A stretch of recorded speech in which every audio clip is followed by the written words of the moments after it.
everyone. Welcome to the Football Amigos show. As always, it's your boy Mide. We are back with Game 29's reactions. Amigos, hope you're doing well. Guess who's back? Amigo Ayo is back. Everyone, give a round of applause. We have Amigo Ayo back. He's back. Of course, right when Arsenal wins against Chelsea, that's why he's showing his face. I'm just kidding. I'm kidding. I could not hold it in. So excited to have you back, Ayo. How are you? Great. Just wonderful. Feeling That's wonderful awesome. after the game. Just happy to be back with the boys. And talking about Arsenal, when we win, if we draw or lose, I disappear again. Typical It's a Arsenal trend. fan. Typical Arsenal fan. We move on, amigo Sam. So of course, it's always good to have you back as well. How are you coping today? For obvious reasons, how are you? Hey, I'm doing okay after I almost had two heart attacks in a week. So I know.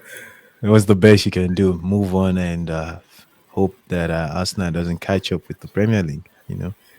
Exactly. That's why we have amigos. That's why we have you all here. That's why we have the Football Amigos show to make it a therapeutic environment for not just myself being a Manchester United fan over the past 5-10 years, but in moments like this when after a big Carabao Cup loss to Liverpool, losing to Newcastle 2-1 in a very good final as well. You need friends, you need amigos to help you through that painful experience of losing in the final, which will be a perfect segue to our first analysis and reactions for today.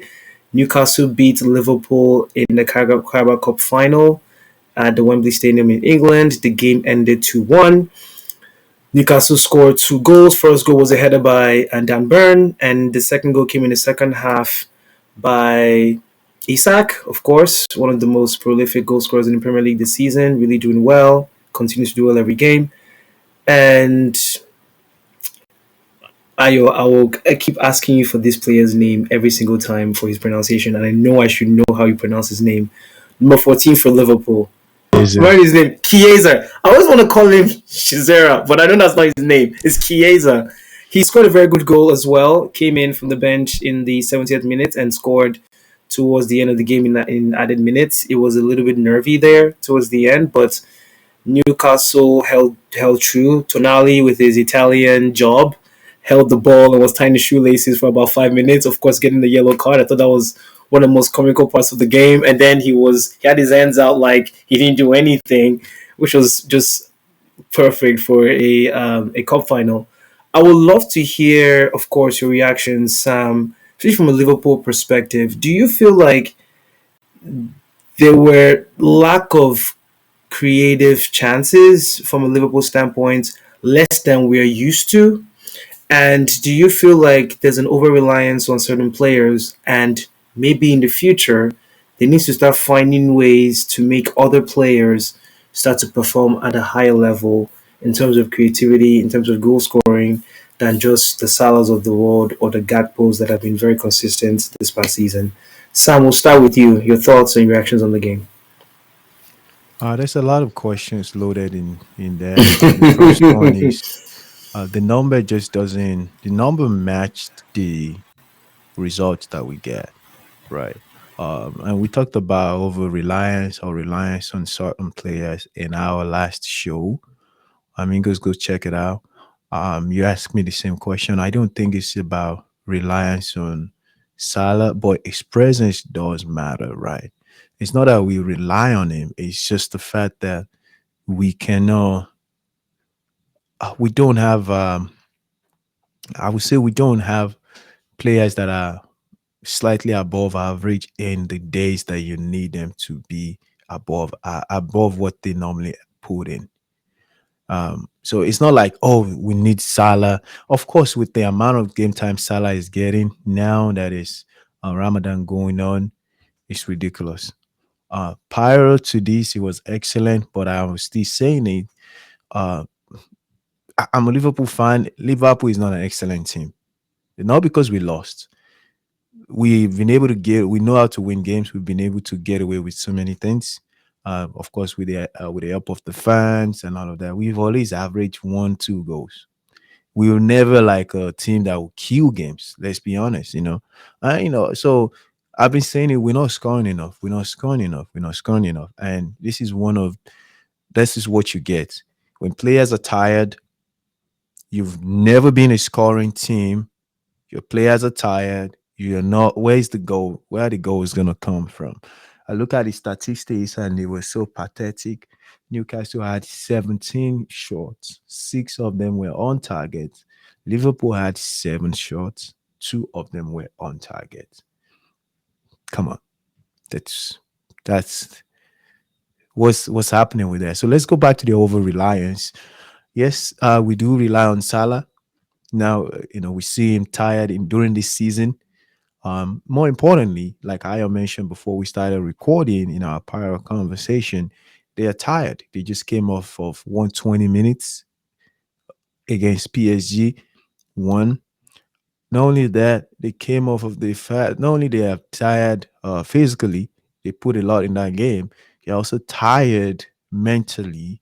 Like you've been on top of the Champions League table, you've had an excellent run, and all of a sudden you're deflated. I don't care what motivational speaker will show up in the locker room that evening or the next day to pump them up. There's a connection between. I'm not a scientist, right? There's a connection between our brain and our body. You know, in as much that I'm not a scientist, but I do experience it. When you fail, especially at what you put in so much effort in, it affects you. It affects your body. So all that being said, we also have to be accountable. We have to be accountable. When you look at the goal that Burns had scored, it was a mismatch. We're tired. You're putting McAllister that naturally is not a defensive minded Yes, player. I was questioning that decision from a tactical standpoint. I didn't get that. And guess what? That almost happened before the goal was scored with the same matchup. What lesson are we learning? We have to hold ourselves accountable. The size is there. The size is questionable. Well, it's not questionable. The size is obvious. It's just a mismatch. But McAllister is not fast. So overall, I think the game was just we there was no a lot of pace in that game at all. And to be honest, there was a lot of disorganization. The defense was not connecting at all. So it's not so much on reliance. We have players that could. In my opinion, this is gonna sound crazy. It's gonna sound crazy, and you're probably gonna be like, "Sam is back again." That's the game you start Nunes. I'm serious. I agree with you. From a Start coaching Nunes standpoint, I 45. agree. Yeah, I want to hear your thoughts on why you would start Nunes. Here's the thing: Nunes is not that tired. He just came up back from a penalty loss and all of those things. Let him start, gain his confidence, prove himself. Give him that 45 minutes. Second half, you bring in Jota, who is not being in good form as well, right? You have to flip things around. These guys are tired. You've done almost the same thing in the last 3, 4 games. You've seen the same results. Diaz, Jota, Salah, not a lot of goals, not a lot of goals, not a lot of shots, and not even a lot of true passes were coming to them. So there's a lot of things that are wrong. I'm not putting blame on the coach, but we just have to hold ourselves accountable, hold players accountable. Van Dijk could done better. Everybody could have done better. We're not saying that they don't have emotions. They do have emotion, but um accountability is important. You cannot say because I'm Liverpool, I'm on the pitch and I'm gonna win. No, that's not football. You have to put in the work. Everybody's showing up to come and play against you. So I don't care who you are. Real Madrid is playing Leicester tomorrow. Leicester is going to show up. Jimmy Vardy is not going to say, "I'll chuck in my Red Bull and I'm going back to the dressing room." No, it doesn't work like that. Everybody has to show up and get your chance on the pitch. So it's quite unfortunate. And I told myself that if they score us first before the game, I said if they score us first, it's gonna be hard for us to recover because we've not had that, recovering stats lately. We're tired, and who are the people that will get us back on track? They are also tired too. So It's a long response to your question. It's just sad, and we're looking forward to the future. No, it's a good one. It shows one amigos. This is why we love the show. It's true passion. It shows not just the intelligence and knowledge of the game that, of course, our amigos here always have, but it's also the passion as well. And there was something you mentioned about not learning from your mistakes and being accountable. When you pair McAllister to a Dan Burn, that's a coaching issue. But I think these players are professional enough for Van Dijk to have someone else go mark Dan Burn and push McAllister somewhere else. I think Van Dijk as a captain should be able to handle that, especially or even the goalkeeper. That's something that could fix. And I would love to hear your thoughts about what defensive defensive tactics Newcastle did to nullify Liverpool in the first half. But coming back to you, Sam, your question about starting Nunes, from a coaching standpoint, yes. And here's my reason why. Nunes has the ability to draw defenders to them. If you play a back four and you have Nunes, because of his ability to hold up the ball as a target man, he pulls maybe one or maybe both centre backs to him, which then leaves space for through passes through those channels between the right back and wing backs if they don't chip in to the middle. And this is where Salah and Diaz comes alive, right? Jota, on the other hand, isn't going to be that target man. He will run through the channels or overlap or underlap with the other wingers. And if you have a defensive team that's so disciplined like Newcastle, they will pick their man and stay with them. And then those channels are blocked because they were marking all of those defenders all of those attacking players on the inside. So every opening they had in the box were closed. That's why it was very difficult for you all to attack in the first half because Jota was trying to run through the channels. So sometimes he will go to the outside, which allows the midfielders to choke the middle. And before Liverpool will cross the ball, you have defenders like Dan Bunn heading the ball out about 6 times in the space of 45 minutes. You can attack that way. Now, if you have Nunes as an attacking player, then you have a situation where the defenders start to figure out, okay, who marks him? If I press up, there will be space, the wingers can run in. Or a third man run from one of the attacking midfielders, and I would think McAllister or Szoboszlai, which Szoboszlai was trying to do on the left side, he would have done that a lot more to ghost in behind the other defender that wasn't being marked to create a chance, right? That's what Nunes gives you. But then when you don't start him in a game like that, where you have very tall defenders, that's a mismatch. And that just set the course for the entire game. Sam, I hope that answered your question. Ayo, leading to you, did you notice something different Eddie Howe did to Newcastle's defense that really blocked Liverpool from attacking? Before I start talking, I just gotta be honest. I didn't watch most of the game. I would just say it's just the comparison between how this game turned out versus when Liverpool played Newcastle a few weeks ago. The big difference is Isak, because once you have players that have killer instinct, players that are absolutely deadly, your risk management becomes very different. In the same way, it's like, because you ask about the runs by Szoboszlai, you ask about the runs through channels stretching the game. When you stretch the game, it means the direct ball towards players that can carry. So it wasn't just Isak, it was the other guy, the Brazil, not Bruno, the other guy, Joe Linton. Joe Linton, yes, on the left side. Who can ball carriers. And so the game opens, and when the game opens, and you go blow for blow, if the other team has someone like Isak, or you go into the midweek, someone like Dembele, and then you put Kvara right there as well, then that risk consideration is not there. So you start playing a little bit more conservatively. And so the way Liverpool like to play and the way they like to attack the game, they like to stretch and have runners. When you have teams that can match that with that killer instinct, specifically that killer instinct at the end of it, then it changes the paradigm. Because what allowed Newcastle to be is very, very aggressive. And what it stopped, what's it called? Liverpool from doing is taking those risks that they would normally take in direct balls. And so what that does is balances the game out. And I think if you take into consideration the intensity at which Newcastle played, Liverpool having the week they've had over the past not just 3 days, 4 days, but close to like a week and a half, because the first game with PSV, that was a slog as well. So coming into the last game, another slog, 120-minute slog, they just they couldn't match the intensity levels that Newcastle were able to provide, especially knowing that it was Isak this time and not what was that their other striker that's super old? I forget his name. Oh man, Callum Wilson.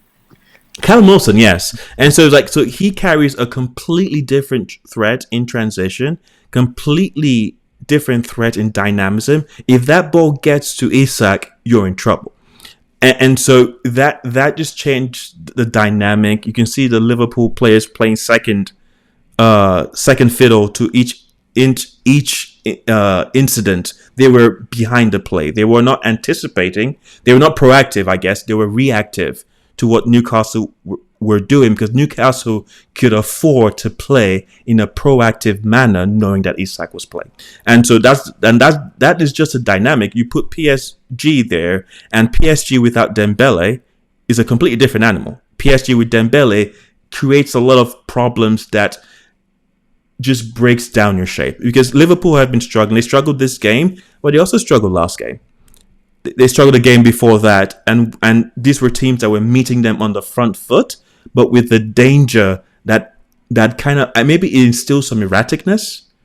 Maybe just like there wasn't that sense of calm and control in your actions that will allow you to handle that. So it could just be a dissection of the qualities of their midfield. Maybe there is something that's missing in that chemistry for handling these kind of situations at its optimal level. But, it's a cup game. You don't have to be a better team to win a cup game. You just have to win it, Yes. And so, which for me, I do think this game has more to do with the brilliance of Newcastle than a specific, like, either collapse, I would say, of Liverpool. Mm-hmm. Oh, I agree. I thought Kelleher, the goalkeeper for Liverpool, had a very good game. I wish someone really good buys him at the end of the season when his contract is up. I will take him at United personally, but I don't know if he will come from a Liverpool perspective, but I will take him. That being said, we move on. Amigos, like, share, and subscribe. Let us know your thoughts about that Carabao Cup final game. Want to hear thoughts about how Liverpool could improve next time if they're in that same situation from a cup perspective. And of course, Newcastle, what other things did they do well that you noticed that, of course, could be utilized by other teams when they play Liverpool as well? Moving on to Arsenal versus Chelsea. Arsenal beats Chelsea 1-0. Moreno scored from a set-piece header. Very impressive game. I saw some of that game towards the end, really, and it looked to me that Arsenal not only bossed Chelsea, they could control them, which I thought was a different way of how Arsenal is used to playing. Ayo, we'll start with you. Your thoughts on that game? Well, it was a very interesting game, and I'm going to go positives and negatives. Positives, as always, we won. A win's a win. Doesn't really matter how it comes. Win's a win. And Win's a win. London is red, and so shall it forever remain. And so we beat them. They came in, and we have all the struggles that we've been having. But one thing that we are assured is our ability and willingness to compete in every phase of that game, and also just that center back pairing of Saliba and Gabriel, complemented by a just outstanding footballer in Urian Timber and a wonderful prospect, a wonderful talent in Miles Lewis-Skelly. When the offense fails, or when the offense is not at its A game, we can almost rely on just the solidity and the security that they provide. And so to still have that intact, I hope we can keep them one more season and see that we can change things offensively. But even though we're having struggles up front, at the back, it is very impressive. On the flip side, that was a horrible game to watch. I don't want to see that again. I don't want to see Trossard try and score again. I don't want to see Martinelli again. The Merino thing makes me sad. And I don't know what's going on with Odegaard, because like I went from being like, this guy's our captain and he's going to stay there till he retires, to like, I don't know if I want him in this team next season because I'm not exactly sure what he's doing. In all your defenses, I don't think Trossard is a starter. I don't think Merino is a starter. And I don't think Martinelli... I'll go as far as say I think I need Martinelli sold. I don't see the point in investing time and effort in developing him.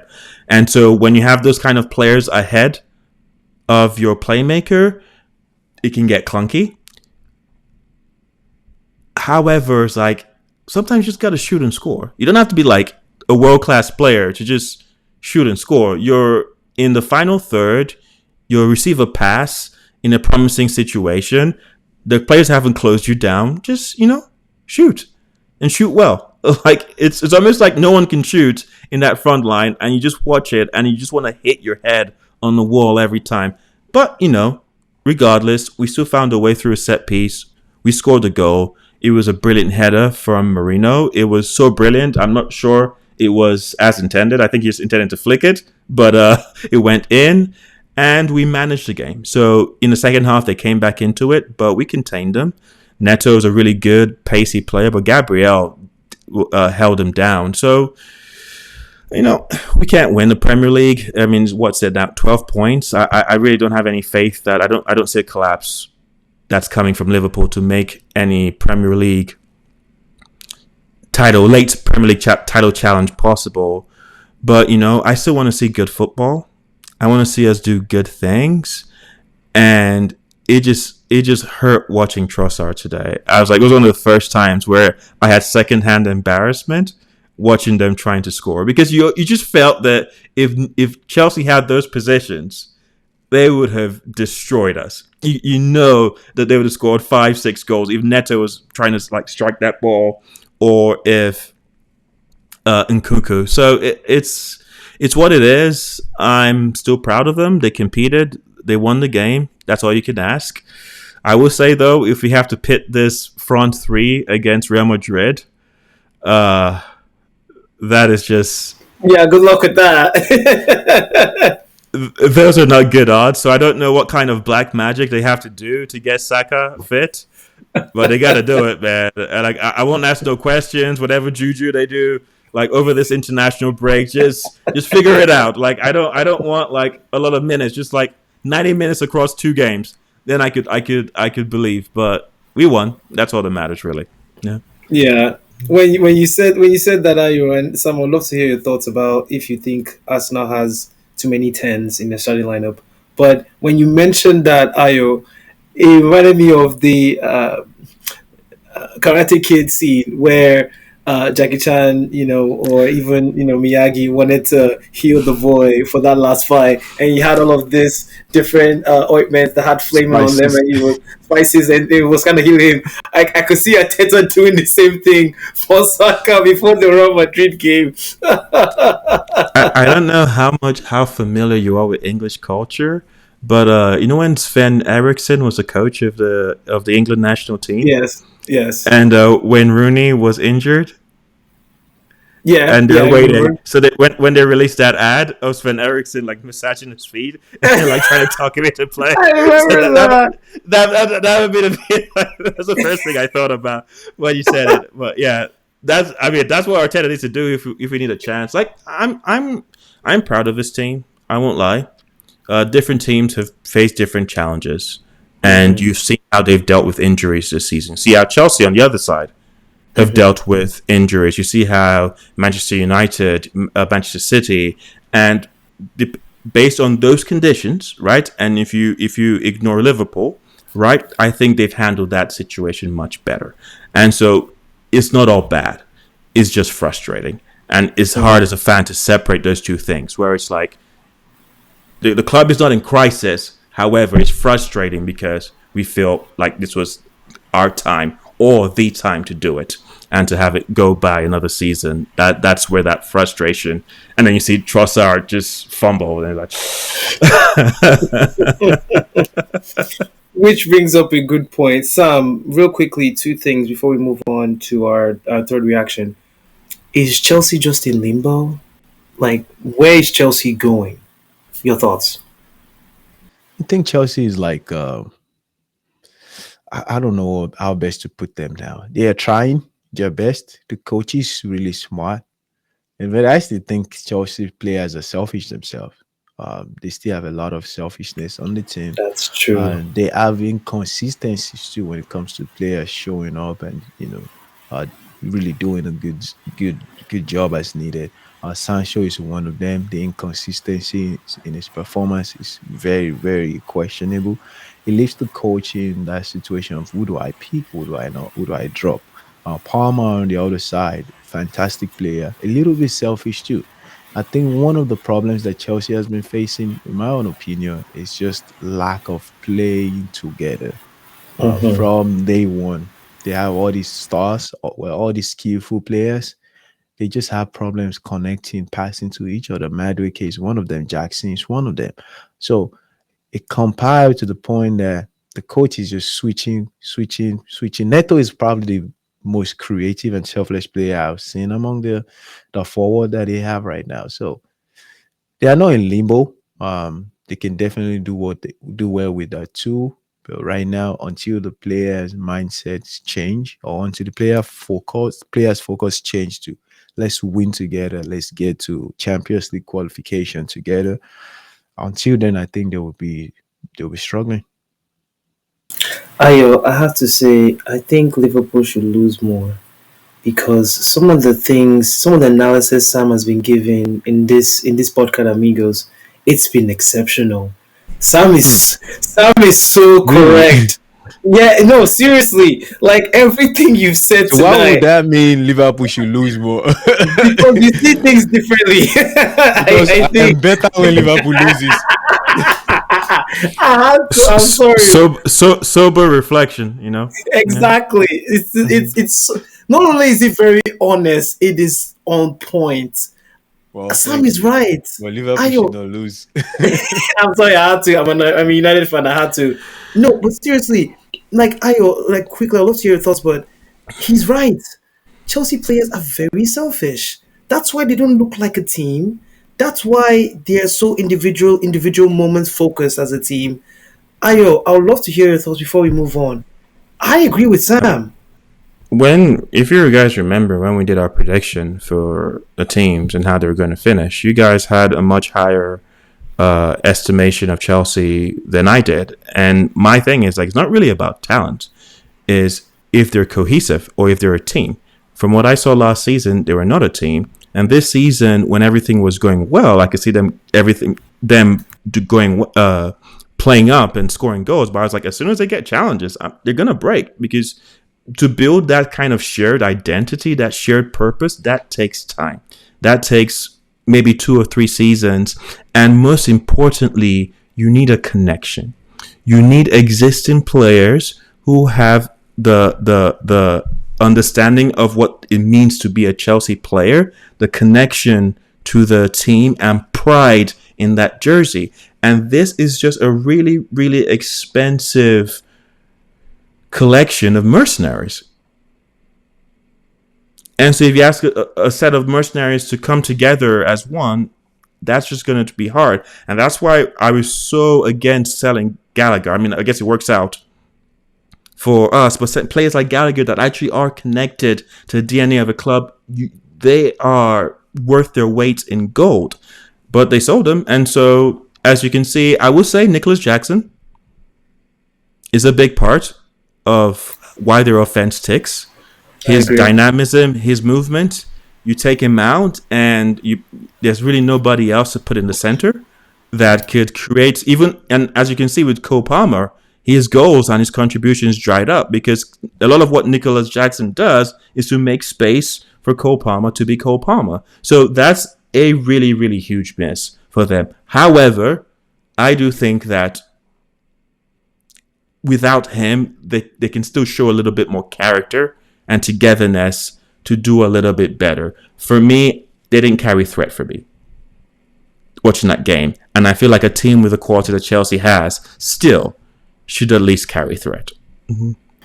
No, I totally agree. I totally agree with you. Again, Amigo Ayo, please send the love to Sam.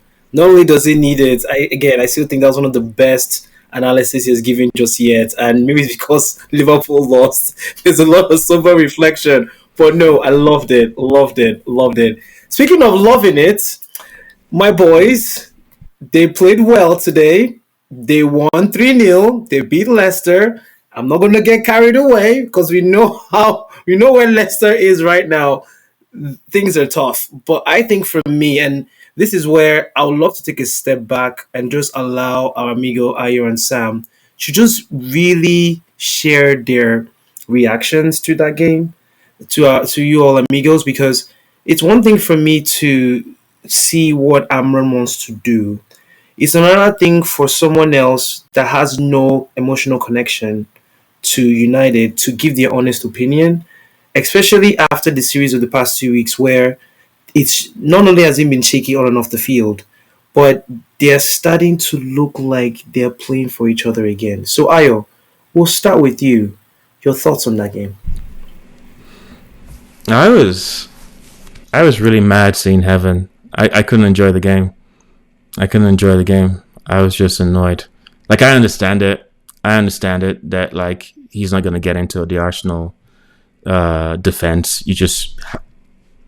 That's just not happening. That's probably like the best pair of defenders, and then even behind him will be Timber and White. So I can see that his access to game time will be heavily restricted, and why he'd go to Manchester United. But it still annoyed me, and not because like he's decent, like, but I don't want Man United benefiting from the work Arsenal put in, and then Obi Martin comes in, and I know he's still young and he's still figuring out the game. He doesn't have the strength, but he still doesn't look half bad. He doesn't look half out of place. And what's he, 17, 18? 17, and to not look out of place as a striker at 17 bodes well for your career. But I just saw a game where it wasn't really about tactics. Leicester City is just a really poor team. And I think they're worse now under Van Nistelrooy than they were before the firing. I'm not exactly sure what his plan is. I'm not exactly sure what he's trying to do. They're in trouble. Well, I guess it's probably understood that they're going. However, it doesn't matter who it is. Just like Ipswich last time, you gotta beat what's in front of you. And oh my word, those 3 goals were very well constructed. And boy, has Fernandes stepped up, not just in his playmaking, but also in his finishing. He has taken this team on his back creatively, and he's creating moments that we thought might not be there when Diallo got injured. Another shout out would be Garnacho, his application and his drive. And for me, so far, more than anything, the last few weeks, what has been on show has more to do with the intangibles, has more to do with character, has more to do with their willingness to suffer, and says a lot about Amarim's ability to keep these teams together and fighting for each other. On one hand, the way they're playing is taking a massive toll. The adjustment period looks to be brutal. We saw what happened with Heaven. That was really unfortunate to see. But that's a story about quite the amount of injuries Man United are going through. And so some analysis has to be put in, and maybe this might have a different effect towards the end of the season. But the character is there. And in terms of the leadership from De Ligt, from Fernandes, and even from Casemiro still, which even though he's not as good as people would like, he's still showing a lot of leadership. I know that leadership, is it worth $400,000 a week? We can argue. about that, but that leadership is still there, and I wish them the best. I don't wish them. I guess I don't wish them. I wish them good things because I think they're better than the place they are, and I would like to see them improve. But honestly, you play to the team in front of you. That was Leicester City that I'm not exactly sure what he's trying to do. And Ipswich, these are two teams that are earmarked for relegation.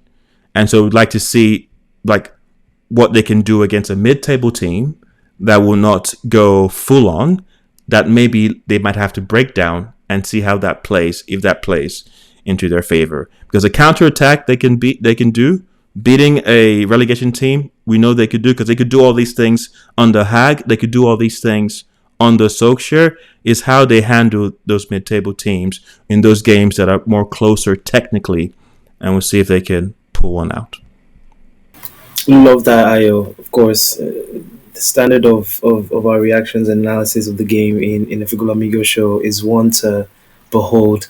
Sam, take it up to another level. One question I'll ask for you is your reaction, but also two, do you think we have enough to win the Europa League? Go. Oh, I said that you have the last one first. Yes, you definitely have enough. I think Man United, despite all the challenges, is a team that you can dismiss not only by the current team, but by the fact that it's Man United. It gives you a little extra boost of confidence. But in terms of formation, I like the way the coach has been able to manage the absence of Amad Diallo, who was one of the most prolific player after Fernandez in this season. Garnacho is a fantastic player at that right wing. My goodness, I like the way he's killing it. Will I put him over there over Diallo? No, but he is a great replacement for that position right now. Yes, you guys definitely have what it takes to win it.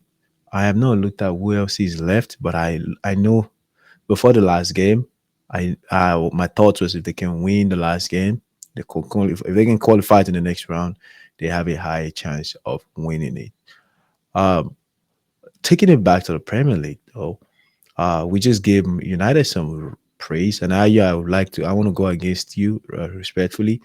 I think Leicester City has not had the results on the Venezuela, but I've seen some improvement, and I'll tell you what. And while you were talking, I went up to go look at the stats of today.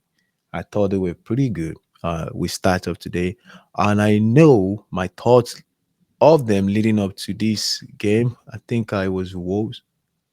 I know some other team beat them recently, and that should not have happened. My thoughts with them is just the fact that they need a striker. They need a striker. They are getting the chances, but they are not. They are really getting converted well. When you look at today's statistics against United, 83% pass accuracy. They have 55% ball possession. Of course, they had 11 shot on goal. Shots, three of them were on target. United had more. But for an average team against United, I still think that was impressive. But they are not scoring goals, and their defense was just in shambles today. And that's because United was, United is better, right? Um, Fernandez it's just like a Real Madrid playing against, honestly, West Ham United for that game.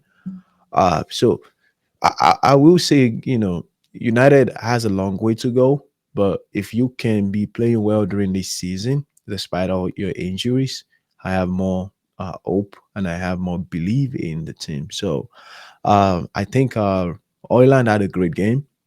The way he positioned himself pretty well today, rather than just always trying to argue it out in the front.